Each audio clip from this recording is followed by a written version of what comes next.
bird, Marky. Our son Jaron called him Marky because his favorite friend is Mark.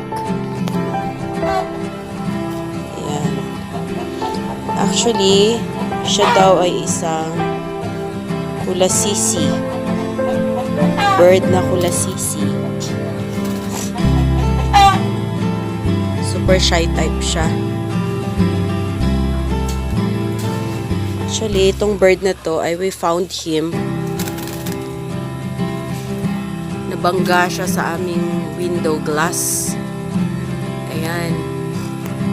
Isang araw na lang, or mga previous week, ay napansin nila na may kumalabog sa aming bintana, sa window glass namin. Tapos na nakita ng asawa ko, siya.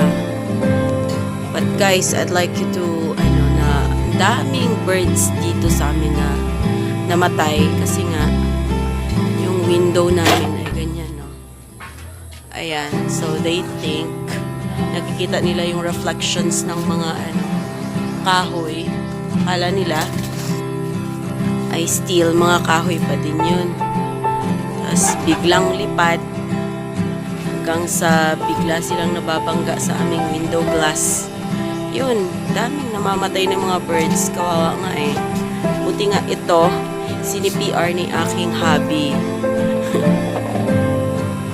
Hinipa niya yung beak ng bird.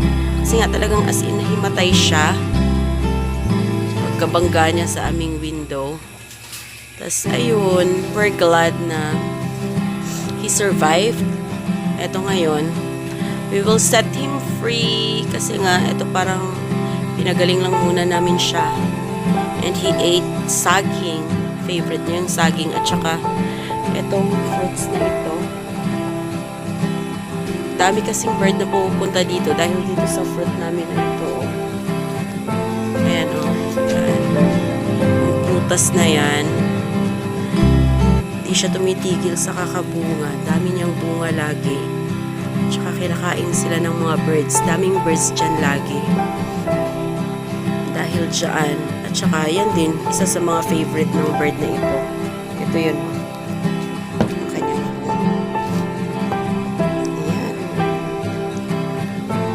Daming nagsasabi, it's American cherry.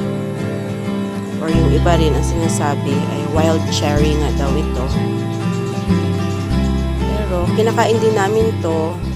Ang lasa niya ay medyo mapakla, na matamis, na maasim-asim.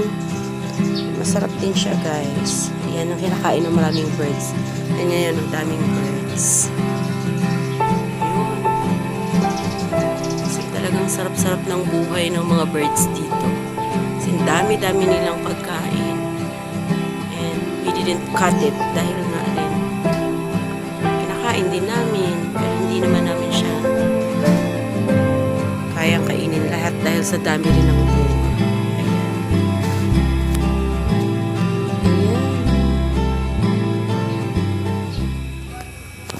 Ayan. O, kain ka na, bird. You have your food. So shy. Super shy si birdie na mo.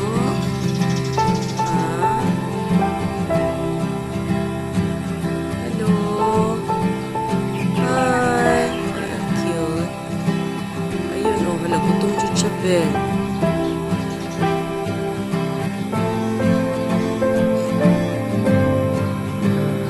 It's going to eat na. Wala naman natagaan kahapon eh. No. Nagaon na po siya saging.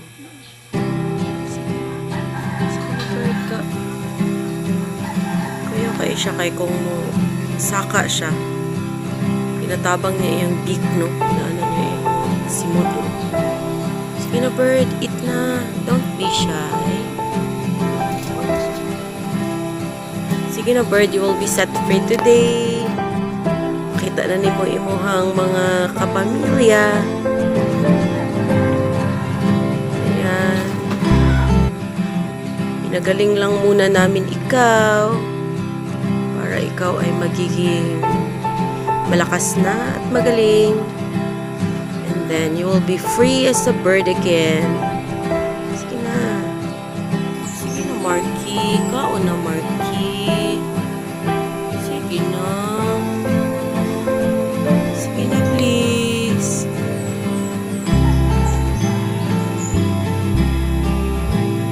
Hindi makabuot, Ben. Hindi niya makabuot. Dali kayo ibot ako sa iyang gilid at yun. Ayan, eat. Very good. That's how you eat.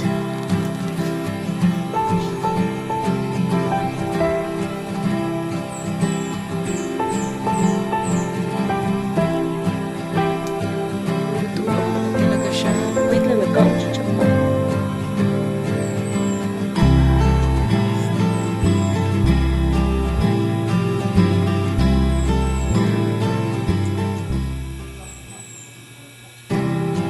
Hindi na kami panik, no?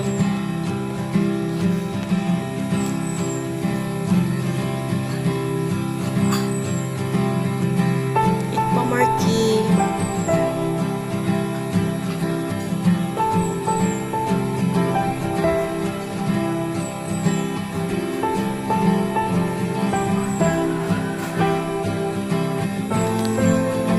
Sure, guys, si Marky.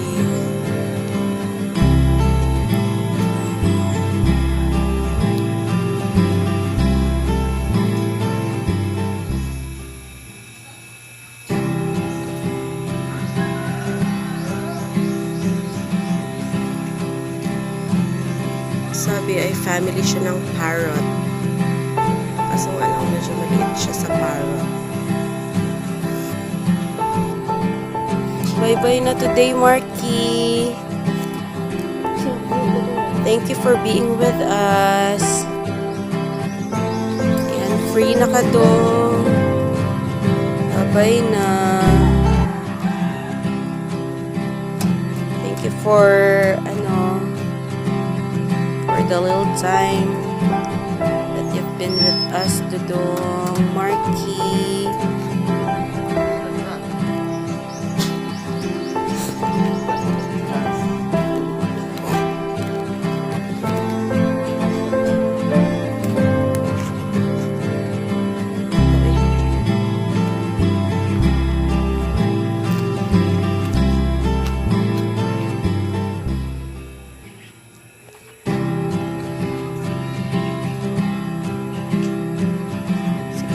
Open na na yung mga balay. Bye na. Bye. Sige, bye-bye na. Ayun, bye! Ayan, pinabalik-balikan at siguro siya.